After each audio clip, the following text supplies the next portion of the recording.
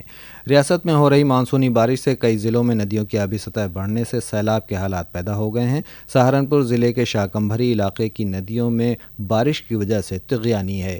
اس کے ساتھ ہی آکاش وانی لکھنؤ سے علاقائی خبریں ختم ہوئیں۔ اگلا بلیٹن دوپہر 2 بجے FM پر نشر کیا جائے گا۔